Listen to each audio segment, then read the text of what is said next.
Bienvenidos y bienvenidas sean todos y todas. Gracias por el privilegio de su compañía en la versión del día de hoy de Café para Dos, aquí en Cinevisión, Canal 19. Y como siempre, esta tarde, noche, a las 7 en Vega TV, en el canal 48 de Claro y en el 88 de Aster Santo Domingo. Un fuerte abrazo desde acá a todos y todas los fieles y las fieles seguidoras de Café para Dos. Mucho tiempo que no estaba por aquí por razones laborales, pero creo que ya voy a poder estar porque estoy haciendo ajuste para liberar el espacio del sábado y poder estar aquí compartiendo con Rafael Félix y también con todos ustedes. Así es que un fuerte abrazo. Hoy vamos a conversar con el doctor Ángel Veras, que es candidato a la Vicerrectoría de Investigación y Posgrado en la Universidad Autónoma de Santo Domingo. Y previamente queremos hacer unos comentarios sobre dos cuestiones. Uno que está relacionado con el tema de lo que, digamos, una buena parte del pueblo dominicano está siguiendo con atención, que es el conteo regresivo para el inicio, la presentación formal de la acusación del caso Odebrecht y una alerta al magisterio dominicano de un tema que solo un magisterio atento y bien empoderado puede defender en la medida en que tenga plena conciencia de todo lo que está envuelto. De eso vamos a conversar previo a dialogar con el doctor Ángel Veras, que estará en la segunda parte del programa. Quiero obviamente decir que el arte dominicano, la música, la cultura y específicamente el merengue está de luto. Y yo creo que el pueblo dominicano, se podría decir, porque ha partido físicamente un ícono del arte, de la música, del merengue. Joséito Mateo, con 98 años, partió y seguía bailando merengue y cantando. Definitivamente nos deleitó a muchos y a muchas, yo creo que más de una generación, con todos sus años, siempre muy jovial. Creo que hizo una labor, una obra artística que es imborrable y que por lo tanto hay que hablar de la partida física de Joséito Mateo, porque sus huellas son imborrables, definitivamente. Vamos a una pausa y regresamos de inmediato con los comentarios previo al diálogo con el doctor Ángel Veras. Ahí va. A mí me llaman el negrito del batey, porque el trabajo para mí es un enemigo. Al trabajar yo se lo dejo todo al buey, porque este asunto lo hizo Dios como castigo. Se casan la chiva blanca, el chivo prieto con pay y todos los invitados.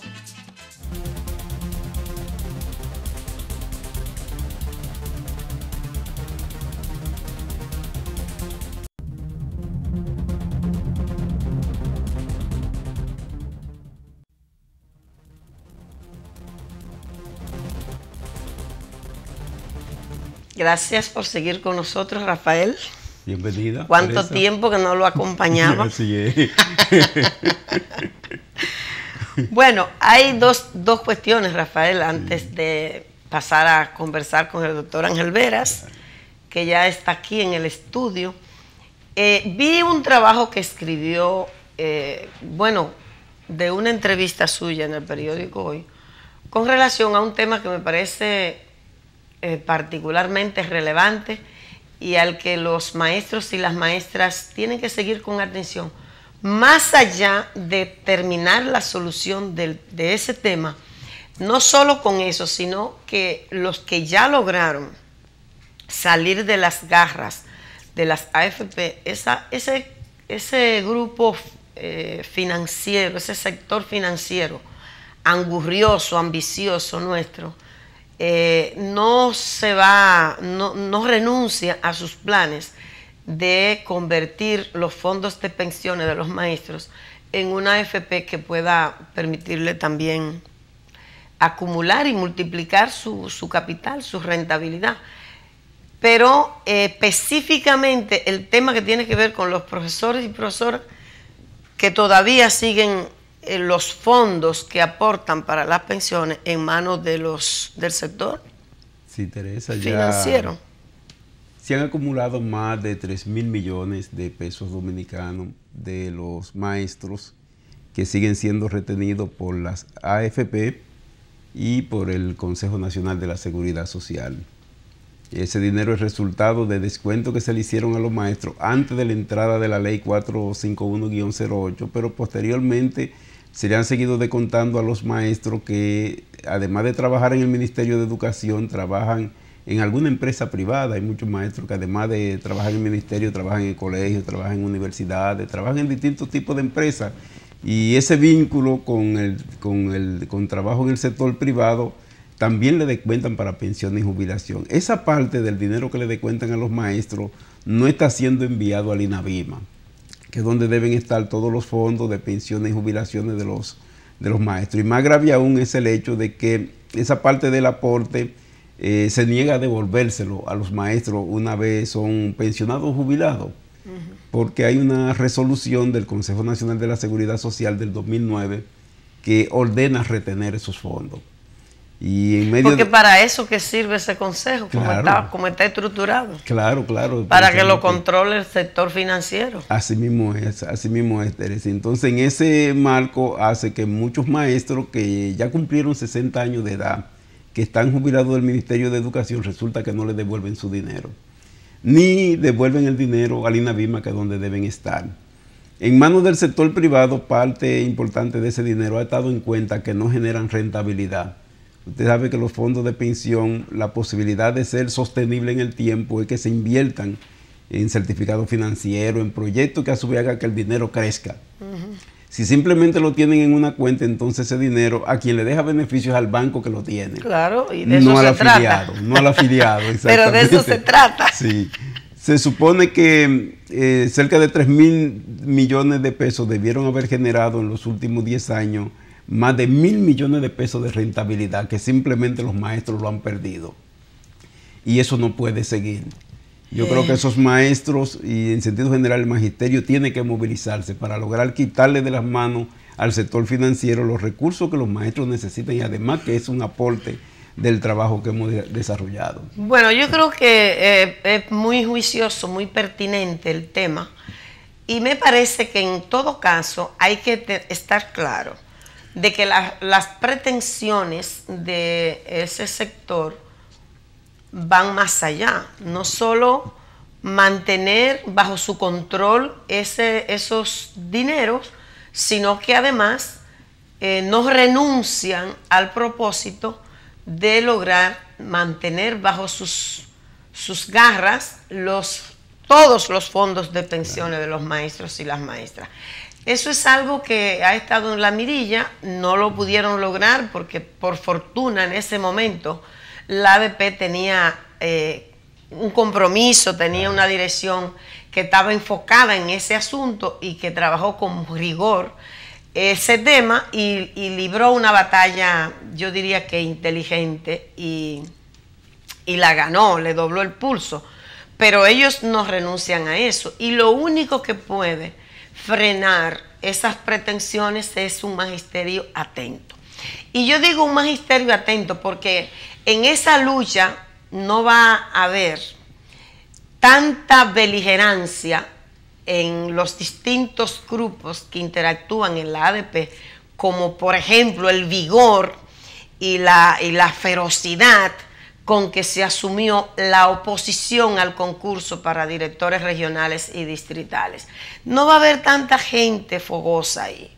Esos rostros afanados por salvar del concurso a los directores regionales y distritales no van a aparecer así en esta batalla, que es esencial y que toca un elemento crucial de los maestros y las maestras. Entonces, el magisterio tiene que estar atento a ese tema para que se resuelva lo que está pendiente y no pase, no haya un retroceso en materia del tema de seguridad social de los maestros y las maestras, y específicamente todo lo que tiene que ver con el componente jubilación y pensión. Así es que, atentos, maestros y maestras. Bueno, otra cuestión que está muy encima, muy pendiente de la sociedad, Rafael, es el plazo que tiene el Ministerio Público para presentar formalmente el expediente acusatorio del caso más escandaloso de corrupción que registra la historia del país. Dicen los viejos, yo no sé de eso, pues yo nací los otros días. Pero los que tienen muchos años dicen eso. El 9 de junio, que ya entró, se vence el plazo. Antes de esa fecha, pero a más tardar el 9, debe presentar formalmente la acusación el Ministerio Público. Obviamente que hay absoluta claridad de que el Procurador General de la República y el jefe de él, quien lo orienta, quien lo puso en ese puesto y quien le marca la pauta para el ejercicio de sus funciones, no tienen la pretensión de hacer un abordaje integral del caso Odebrecht. La insistencia ha estado en limitar el expediente al tema de los sobornos con importantísimas exclusiones. Todos sabemos, hasta un niño, una niña sabe, que el caso de los sobornos de Odebrecht hay exclusiones muy importantes, que en el periodo en el que se contrató la obra de mayor volumen de dinero, que es Punta Catalina, en ese periodo no hay un funcionario que se haya investigado, no hay un legislador incluido en el caso. Los que conocieron y aprobaron el contrato de mayor volumen están libres de culpa. El presidente de la República creó una comisión para obviamente garantizar la impunidad en el caso y excluir el caso, la obra de mayor volumen que todavía está construyendo Odebrecht. No se pretende incluir la sobrevaluación, que fue los recursos que se escaparon por la vía de las sobrevaluaciones de las obras, multiplican por mucho los más de 92 millones de dólares que confesó la multinacional mafiosa que había pagado en República Dominicana por soborno para lograr las obras. El Ministerio Público tiene suficiente evidencia, tiene la confesión de la propia empresa, porque ella misma admite que después eso es todo lo que pagaban en soborno más lo que tenían que acumular y ganar, que es la lógica de las empresas, lo sacaban por la vía de las sobrevaluaciones. Pero también el Ministerio Público tiene suficientes elementos como para haber hecho una investigación seria, con rigor, en torno al tema de el financiamiento ilegal de las campañas electorales. Si tú quieres, no tiene que ir más allá de lo que dijo un miembro del comité central, del comité político del partido gobernante, que admitió que recibió dinero para más de una campaña, pero que no eran para él, sino para la campaña del PLD. Y el marco legal de la República Dominicana prohíbe que empresas internacionales financien campaña, hagan aporte a los políticos en el país. Sin embargo, el procurador persiste. Habla de que va a presentar un expediente sólido, fuerte, con rigor, pero por otro lado dice que no le hacen falta las auditorías de la Cámara de Cuentas. Entonces, ¿qué es lo que quiero yo indicar? Que la única garantía de que aquí realmente logremos marcar el inicio del fin de la impunidad pasa por la gente, pasa por la determinación que tenga cada uno y cada una, porque el presidente de la República, la cúpula del Partido de la Liberación Dominicana, que controla todo el poder judicial, que controla el Ministerio Público, que lo controla todo, evidentemente no tiene voluntad para que aquí haya persecución de la corrupción y para que se inicie el fin de la impunidad. Por lo tanto, como en toda parte del mundo, es la determinación de la ciudadanía de movilizarse la que puede garantizar que marquemos el inicio de ese fin que ha marcado el atraso, la violación de derechos fundamentales, la pobreza, la marginación, la exclusión, el escaso nivel de desarrollo que registramos en la República Dominicana. El próximo martes, en el marco de ese conteo regresivo, la Marcha Verde tiene el tercer conversado verde frente a la Suprema Corte de Justicia a partir de las 5 de la tarde. Así es que atento a ver qué es lo que va a presentar el Procurador General de la República en la fecha en que lo haga, que debe ser antes o a más tardar el día 9 de este mes de junio. Vamos a hacer una brevísima pausa y venimos con nuestro entrevistado del día de hoy, que nos pondrá al día del proceso que vive la Universidad Autónoma de Santo Domingo y su campaña, por supuesto, hacia la Vicerrectoría de Investigación y Posgrado, el doctor Ángel Veras Aybar. Una pausa y regresamos.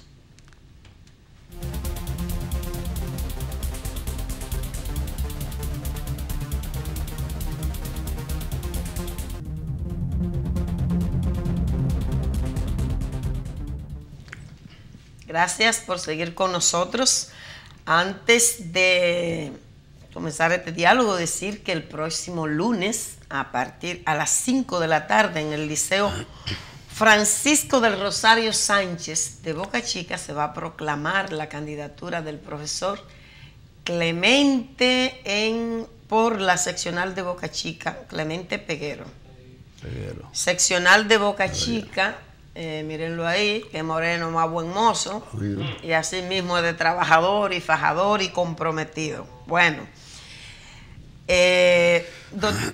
como habíamos indicado, vamos a conversar con el doctor Ángel Veras Aybar, que es candidato a la Vicerrectoría de Investigación y Posgrado de la Universidad Autónoma de Santo Domingo. El doctor Ángel Veras tiene una experiencia bastante robusta en el área docente, en legislación mercantil y aduanera, economía política, derecho internacional privado, ética jurídica, y de eso su práctica, su vida es un testimonio, sin ninguna duda. Es un referente ético en la universidad y en las áreas de la sociedad dominicana que le conocen. Él también ha sido vicedecano de la Facultad de Ciencias Jurídicas, secretario general de la UAS en un periodo también, consultor jurídico, director general de posgrado y educación permanente, entre muchas otras funciones. Tiene una producción también teórica importante. Doctor, un placer tenerlo muchas gracias. Con nosotros aquí en Café para Dos. Y yo creo que deberíamos comenzar este diálogo un poco ubicando cuáles son todos los cargos que están envueltos en este proceso en la Universidad Autónoma de Santo Domingo, que nos cuente cómo va su campaña, cómo ha ido, cuál es el nivel de posicionamiento y naturalmente qué es lo que usted va a hacer. Muchas gracias, muchas gracias. Nada, muy buenos días a ustedes y al público. Un placer estar aquí para hablar de la Universidad Autónoma de Santo Domingo. Casi siempre es bueno irse un poco atrás. Y siempre repito una frase de Pablo Neruda en Versonograma Santo Domingo, donde Neruda denunciaba lo que ha sido la historia de este país, la desgracia desde la llegada de los colonizadores en 1492 y cómo ha sufrido tanto el pueblo dominicano. Y decía él esto, que hay que referirlo, repetirlo, porque las cosas no se aclaran nunca con el silencio ni con el olvido. O sea, hay que remachar un poco el atrás. Entonces, la Universidad Autónoma de Santo Domingo, mucha gente oye hablar de la UAS, y puede pasarse toda una vida viendo la entidad como tal, pero sin entender qué es esto, cómo se maneja, de dónde viene. Entonces, la universidad pontificia viene desde la colonización, mediante la bula papal in apostolatum culmine de 1538. Es una entidad que tiene periodo de receso, si se quiere, que ha sobrevivido a grandes batallas, más vieja que el Estado Dominicano. Y sabemos que el Estado Dominicano es de 1844 y que esta entidad ya tenía más de 300 años. Ya casi. Entonces, va camino a los 500. Es la primada del continente americano. Se discute con la San Marcos de Perú, pero ciertamente que esta es mucho más antigua. No hay ninguna duda sobre eso. Entonces, esta universidad, a partir del año 1966, va a variar su composición estudiantil, si se quiere, y su forma de gobernanza. Con el movimiento renovador del año 1966, la UAS pasa a ser una entidad democrática, abierta, con un carácter crítico en su conducción política y filosófica. O sea, tiende a variar de aquella universidad elitista en la que solo iban los individuos con condiciones económicas, los allegados a la tiranía. Una ruptura con el status quo, si se quiere, dentro del propio Estado. Ahí se genera una dicotomía. Una dicotomía porque una entidad pública. Porque la preuniversitaria seguía bajo la tutela de la escolástica y la universidad da paso a una filosofía alternativa. Que viene de heredar, si se quiere, también para reconocer ese crédito histórico al movimiento de Córdoba de 1918, que marcó también una rotura con esa educación escolástica y atrasada, para no llamarla de otra forma. Entonces, esa universidad, a partir del 66, se va a dar una forma de gobierno en la que, en base a una autonomía va a manejar su propia forma de dirección, va a elegir sus autoridades. Ya no es el Poder Ejecutivo que le va a designar un rector y vicerrectores, es su comunidad, los profesores activos y una representación para entonces de un 33% de los estudiantes. ¿Qué ha ocurrido entonces? Que esa universidad, a partir de ese periodo de movimiento renovador, como entidad crítica, va a enfrentar todo lo que considera situaciones de injusticias, de desigualdades, y va a aparecer ante el gobierno como una especie de contraparte. Y digo que es un tanto irónico, porque usted dice, pero esta entidad es pública, no debería enfrentar al gobierno, al Estado. No es un problema de enfrentamiento, es un problema de filosofía de la entidad. Lógico, como todo en la vida tiende a tener situaciones de descenso, de caducidad, ese movimiento renovador, en lo que es la forma de ejecutarse, ha tenido dificultades en las últimas 3 o 4 décadas. Pero fundamentalmente a partir de la década del 80, la universidad ve un poco relajarse su forma de gobierno. Los concursos de oposición para el docente no tienen la rigurosidad de otras épocas. Y ni hablar del problema del ingreso del personal administrativo. Entonces la universidad si pusiera en ejecución lo que dice el Estatuto Orgánico, aún el de 1966, con ligeras readecuaciones, fuera una entidad que tuviera mucho más peso en la sociedad dominicana.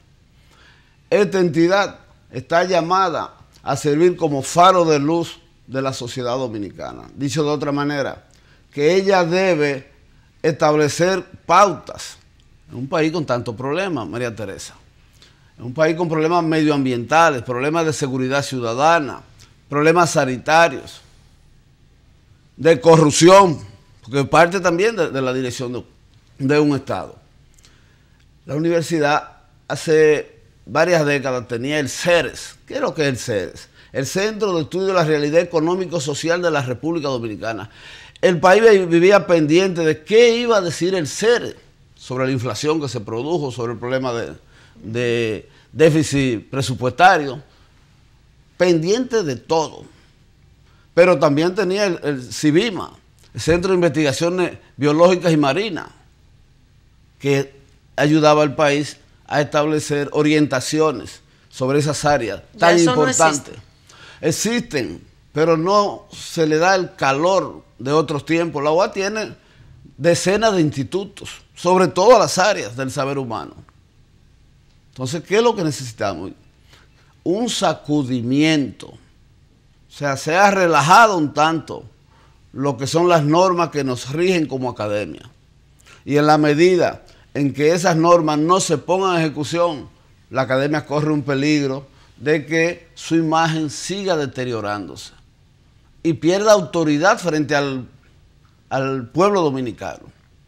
Por eso mucha gente ve la UAS con desdén, no se le guarda el respeto de otros tiempos, y eso es preocupante. Nosotros decimos, estamos ante la disyuntiva de o nos sacudimos o perecemos. Esa es más o menos la alternativa, la disyuntiva que se nos presenta a nosotros. A ver, en este proceso, la universidad va a elegir todos los cargos de dirección, desde la coordinación de cátedra hasta el rector, ¿verdad? Sí.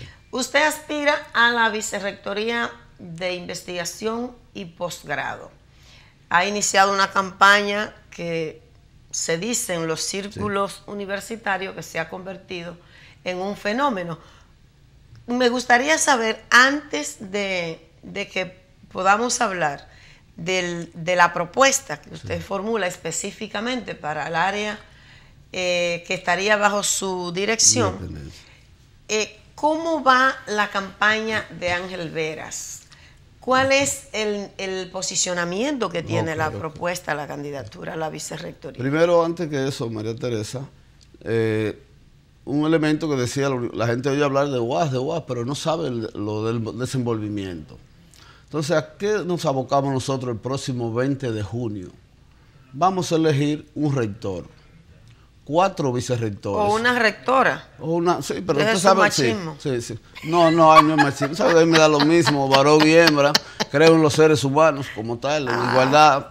Yo no me pierdo en eso de lucha de género, porque creo que lo que va en la sociedad es la lucha social, la lucha entre explotados y explotadores. Lo otro puede ser distracción. No, parecería... No, también la de género. Sí, no, le digo... Hay una discriminación. Creo en la igualdad, o sea, que nosotros debemos trabajar por la igualdad seres entre humanos. Hombres y mujeres, seres humanos. Porque si no vamos tan estrictos, tenemos que hablar de las seres humanas y los seres humanos y cosas, entonces es complicado el asunto. Yo prefiero manejar... Entonces, mire, elegimos, le decía, rector o rectora, ayudando en la corrección. Vamos a elegir 4 vicerrectores, que son el docente, el administrativo, el de investigación y posgrado, que es donde postulamos, y el de extensión. Se eligen entonces alrededor de 50 y tantos directores de escuelas. Se va a elegir el director general del recinto Santiago y director general del recinto San Francisco de Macorís. De igual manera, alrededor de 18 centros universitarios. A eso nos abocamos el próximo día 20. ¿Cómo está mi posicionamiento? La gente me dice que voy bien y yo me lo estoy creyendo. Porque usted tiende a percibir la situación. Nosotros venimos de una situación no tan favorable. En la UAS se manejan bloques. igual que lo manejan en el país, con grandes partidos. Entonces hay bloques, 1, 2, 3, importantes. Entonces cada uno de esos bloques lleva sus vicerrectores, sus 4 vicerrectores. Y se presume que los rectores o rectoras arrastran a sus candidatos a las vicerrectorías. Nosotros no tenemos quien nos arrastre, porque vamos al día 20 a un proceso de manera independiente. Una pregunta. Mucha gente me dice, con perdón que le interrumpa, mucha gente me dice, pero usted es loco, ¿cómo va a ir solo? Y cosas, no, lo van a pero aplastar. una pregunta importante ahí. La experiencia dice que es así, que los rectores, los candidatos a rectores arrastran a los vicerrectores. Eso se daba hace 2 o 3 décadas. En las últimas elecciones ha variado un tanto. Y han pasado candidatos a vicerrectores independientemente de que no figuren en un bloque. Y el votante universitario, sin menosprecio de otros sectores, tiene una característica un poco especial. Estamos hablando de intelectuales. Claro, allá el más bruto es bachiller, decía alguien a manera jocosa. Entonces se supone que no es un votante, le van a decir aquí hay 10 pastelitos, aquí hay 10 galones de gasolina, 500 pesos. Pueden decirle, eso sí, te voy a dar una asignación, te voy a entregar una maestría, una coordinación de maestría, etcétera, etcétera. O sea, no es que la UAS está al margen de la política nacional en materia de clientelismo, de compra de votos. Allá se está desarrollando actualmente una campaña de estos bloques que implican millones de pesos. Nosotros estamos bregando contra esos bloques millonarios, algunos de los cuales ya se ha comprobado en otras elecciones que hacen inversiones con la finalidad de que le pudieran decir entrégame el comedor, o entrégame el economato, o compre y suministro. Pero entonces, en medio de esa situación, ¿cómo está su posicionamiento? Entonces nosotros estamos en pelea, si se quiere, hablarle un término común. Nosotros estamos entre los 3 principales candidatos a la vicerrectoría de investigación y posgrado. Desde luego, en esta candidatura hay 8 postulaciones. 2 debemos clasificar. Nosotros vamos a clasificar porque, repito, el votante universitario tiene conciencia de que la UAS está en un momento un tanto complejo, difícil, que precisa de rescatar la institucionalidad, que no puede seguirse manejando al antojo de la voluntad de un monarca que le llamamos nosotros rector. Un organismo de 30 a 31 miembros no puede manejarse bajo el criterio, el capricho de un rector que se supone es el ejecutivo. Dicho de otra manera, que es el que debe ejecutar las decisiones de ese órgano colegiado. Pero ocurre que hace cierto tiempo eso ha variado. Y en la medida en que la universidad no retome la institucionalidad, hay un peligro latente. Entonces, ¿cómo es posible que nosotros podamos seguir permitiendo que la universidad no funcione de acuerdo a las normativas? La ley 139-01, la 5778, la de autonomía, y el reglamento orgánico y el estatuto. Entonces, si eso no funciona así, la UAS no tiene una buena situación. Bueno, usted ha señalado en sus argumentos sobre la situación, digamos, el estado actual de la universidad y la necesidad de fortalecer su institucionalidad y un poco su reencontrarse con esa filosofía que aportó el movimiento renovador. La investigación es una de las funciones esenciales de cualquier universidad del mundo. En virtud del estado actual, en el que, bueno, hay investigación, pero usted siente que no hay dinamismo. No tiene la atención que requiere, primero, y segundo,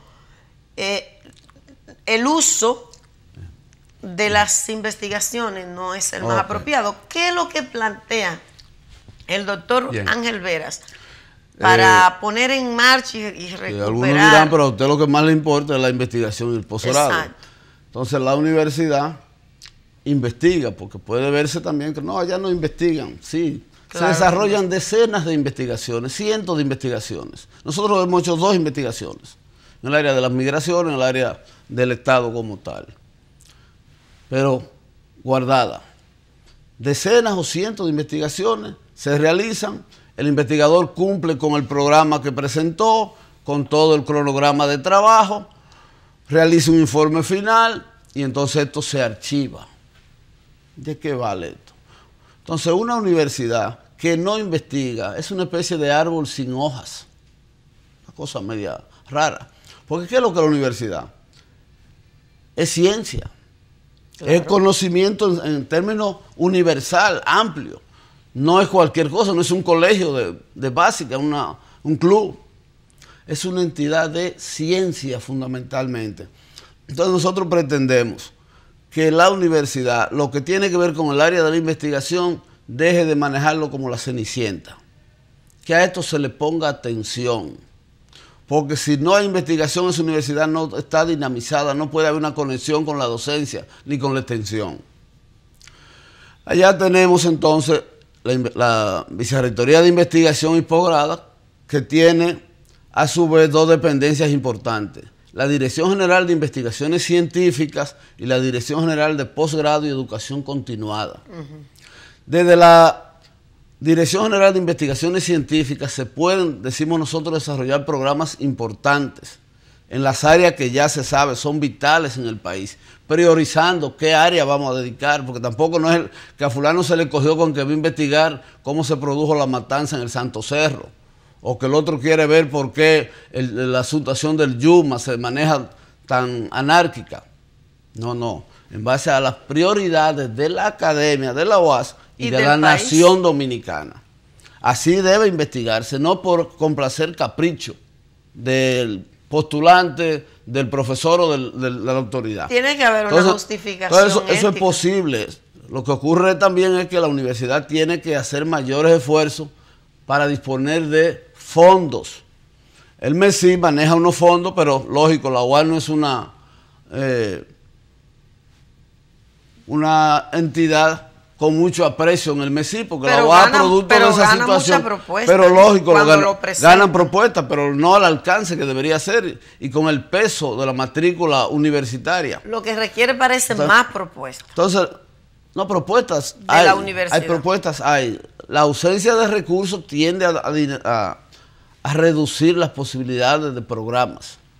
Entonces nosotros entendemos. ¿Y cómo que usted va a recurrir? Que a eso, porque hay que tratar de ver cómo se logran fondos públicos, porque la obligación del Estado no puede ser renunciada, o la va a dejarlo que cumple el Estado cuando quiera.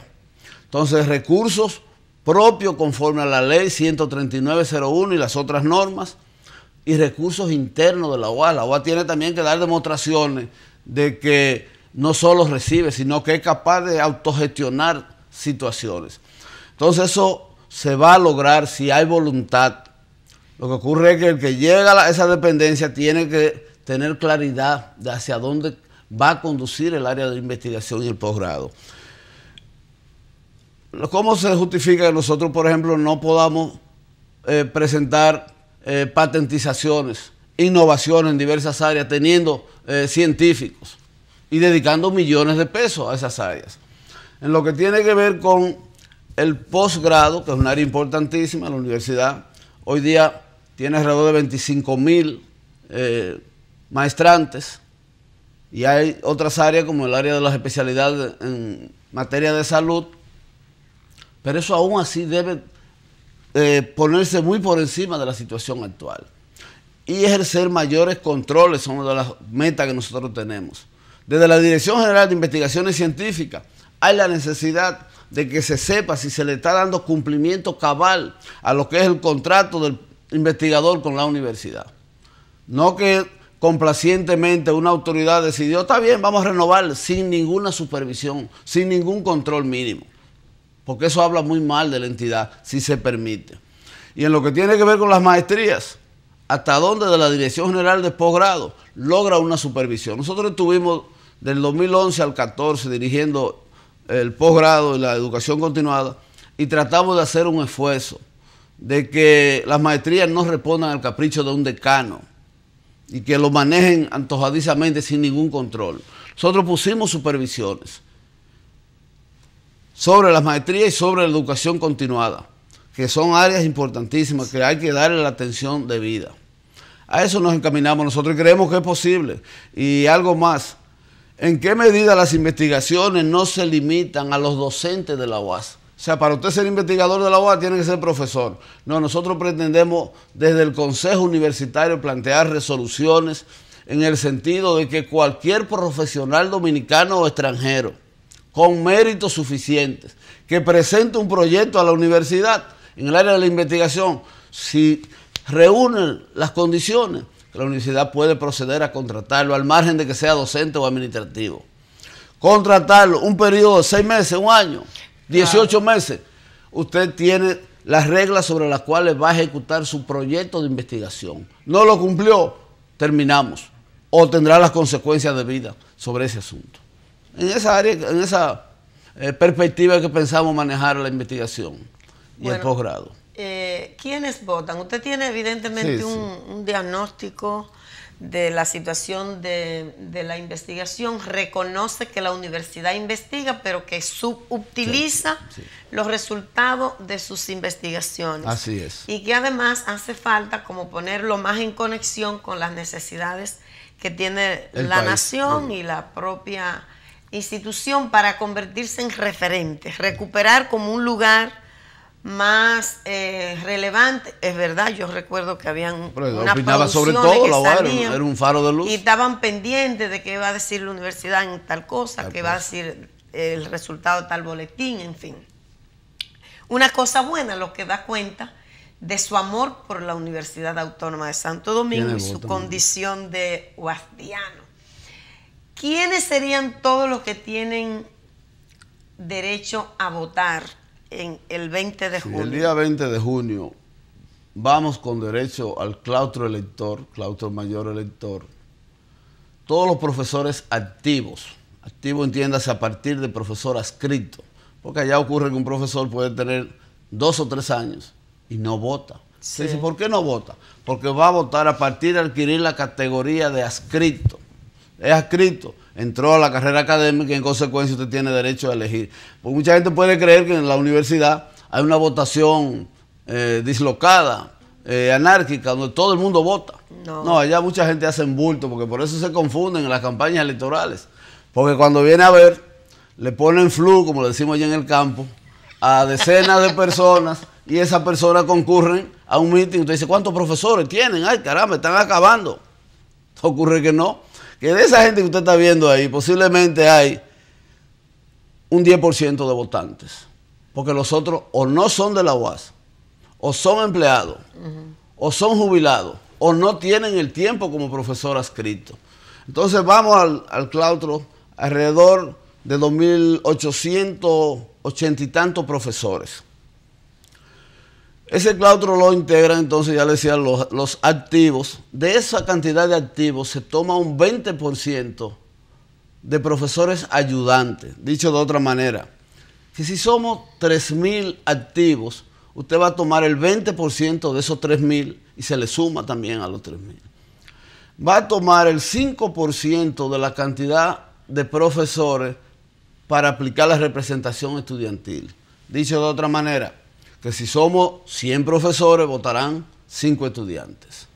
Ahora van al claustro. Por cada 100 profesores votan 5 estudiantes. 5 estudiantes, para entenderlo. Ahora van al claustro 133 estudiantes. Creo que no todos calificaron, porque el estudiante también debe reunir algunas condiciones. Debe tener 80 puntos. Debe tener 80 puntos.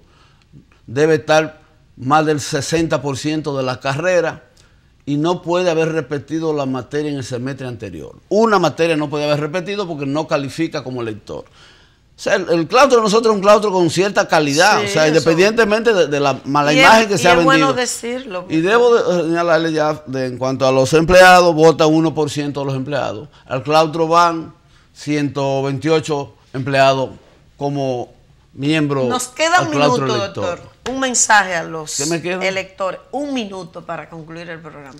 Su mensaje a los profesores y profesoras, a los que votan en el claustro. Bueno, a la comunidad universitaria, profesores, estudiantes y empleados, vamos el día 20 a una jornada importantísima en la que la UAS asume un reto, en la que su sobrevivencia tiene mucho que ver. No es que va a perecer el 20, pero en la medida en que nosotros no hagamos una buena elección, se corre un peligro. Nosotros postulamos a la Vicerrectoría de Investigación y Posgrado y confiamos en que los universitarios votarán por esta candidatura, en tanto no somos quien para autopresentarnos, pero creemos que representamos los mejores intereses de la UAS y de la nación dominicana. Bueno, hay que agradecer al doctor Ángel Veras haberse levantado temprano para venir, mira lo rápido que dijo que sí, para venir a compartir con nosotros sus reflexiones y su experiencia en esta campaña. A ustedes muchísimas gracias por habernos acompañado y el próximo sábado estaremos de nuevo compartiendo con todas y todos una nueva versión de Café para Dos. No olviden, los profesores y profesoras de Boca Chica, que el próximo lunes 5 de la tarde en el Liceo Francisco del Rosario Sánchez será proclamada la candidatura del profesor Clemente Peguero por la corriente magisterial Juan Pablo Duarte para presidir la ADP en la seccional de Boca Chica. Nos vemos el próximo sábado.